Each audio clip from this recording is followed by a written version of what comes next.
नमस्कार। आजको डेली एनालिसिसमा हामी एनजिपिएल एचआरएल युपिएसएलको गर्नेछौँ। पहिला सुरु चाहिँ हामी निप्सेकै एनालिसिसबाट सुरु गर्नेछौँ। आज चाहिँ बजार 2669मा क्लोज हुनु भएको रहेछ, माइनस 0.29%। सेन्टिमेन्ट चाहिँ सुरुमा कुरा गर्ने हो भने चाहिँ एकदम सलिड लिएर आएको थियो।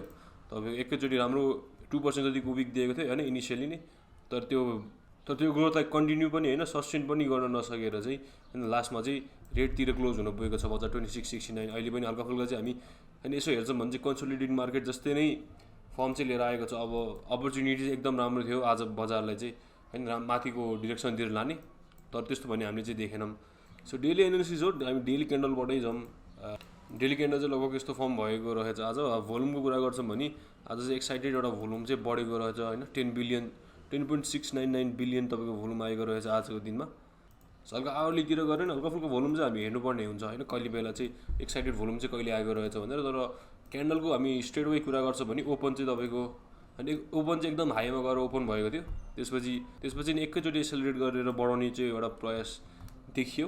सँगसँगै चाहिँ त्यो प्रयास करेक्सन गरेर तपाईँको फेरि पनि रातो क्यान्डल चाहिँ क्लोज हुन सकेर अनि प्रिभियस क्लोज जतिकोमा गएर चाहिँ बजार एन्ड हुन पुगेको छ। हामी यहीँबाट ओपन भएको चाहिँ मान्छौँ भने अनि माथिको यत्रोलाई चाहिँ हामीले एज एउटा विक चाहिँ हामीले लिन सक्छौँ। म चाहिँ डाइरेक्टली एउटा सुटिङ स्टार प्याटर्नै फर्म भएको छ 11 बजेको क्यान्डलको कुरा गर्छौँ भने भोल्युम पनि भोल्युमको कुरा गर्छौँ भने चाहिँ एउटा एक्साइटेड लेभलको भोल्युम आएको रहेछ 11 बजेको क्यान्डलमा। जेनरली चाहिँ हामी 2 बजेको क्यान्डलमा चाहिँ हाई भोल्युम देख्ने गर्छौँ। सुटिङ स्टार प्याटर्न चाहिँ एउटा स्ट्रङ भोल्युमले नै बनाएको चाहिँ हामी देख्न सक्छौँ। सो एक हिसाबले कुरा गर्छौँ भने 2730 2749 जुनको यो रेजिस्टेन्स लेभल छ पहिल्यैदेखि ब्रेक गर्न सक्यो, त्यसलाई चाहिँ हल्का फुल्का चाहिँ टेस्ट गरिसक्यो भनेर हामीले मान्न सक्छौँ। सो लङ टर्म हेर्छौँ भने कन्सोलिडेटिङ प्याटर्नतिर नै चलिरहेको जस्तो देखिएको छ। हाम्रो अहिलेको लागि असम्सन भनेको चाहिँ यो चाहिँ कन्सोलिडेटिङ प्याटर्नै कन्टिन्यू भएको जस्तो चाहिँ हामीले यहाँ मान्न सक्छौँ। सो हिजो भने अनुसारले नै यो सेन्टिमेन्टलाई चाहिँ यहाँ कन्टिन्यू गर्न सक्नु पऱ्यो। यो करेक्सन प्याटर्न चाहिँ यो जुन करेक्सन छ यो चाहिँ हल्का फुल्का स्लो डाउन होस् होइन, अथवा फेरि पनि हाम्रो अर्को चाहिँ एउटा मुभ चाहिँ देखिनु पऱ्यो। अब मेन कुरा भनेको अहिलेको लागि 2730 2742 को यो रेजिस्टेन्स चाहिँ राम्ररी नै ब्रेक गर्न सक्छ भने त्यसपछि चाहिँ हामीले अब होइन एउटा मात्रै वेभ नभइकन 2-3वटा वेभ लिएर एउटा चाहिँ राम्रो अपट्रेन्ड चाहिँ त्यहाँबाट राम्रो मुभ चाहिँ यहाँबाट दिन सक्छ भनेर हामीले भन्न सक्छौँ। एनजिपिएलमा नि ट्रान्जेक्सन चाहिँ एकदम धेरै देखिएको रहेछ। आज 0.67%ले बढ्न पुगेको छ। खास चाहिँ केही मुभ चाहिँ दिन सकिरहेको छैन। पिरियड मुभमेन्ट चाहिँ माथि नै ट्रेड हुन चाहिँ पुगिरहेको छ अहिले नि। फेरि पनि यो क्यान्डलको ब्रेकमा चाहिँ मेबी हामी यहाँ बाइङ हेर्न सक्छौँ, तर मोस्टली चाहिँ तपाईँको अनि बेस्ट सेटअपहरू चाहिँ 47 को तपाईँको टेस्ट पछि मात्रै नै हुनेछ। एचआरएलको कुरा गर्छौँ फाइनली चाहिँ तपाईँको कन्सोलिडेसन ब्रेक गरेर चाहिँ अपट्रेन्ड गएको जस्तो देखिएको थियो।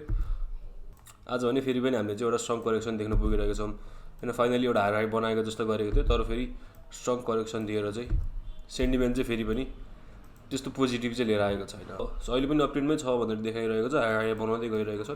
प्रिभियस लो तपाईँको ब्रेक गरेर गइसकेको छैन, तर हामी आरएसआईको कुरा गर्छौँ भने हल्का फुल्का आरएसआई डाइभर्जेन्स चाहिँ यहाँ देख्न थालिसकेको छौँ। हल्का मोमेन्टम चाहिँ घटिसकेको छ। एचआरएलमा चाहिँ एउटा पोजिटिभ सेन्टिमेन्ट चाहिँ पहिला ल्याउनु पर्ने हुन्छ।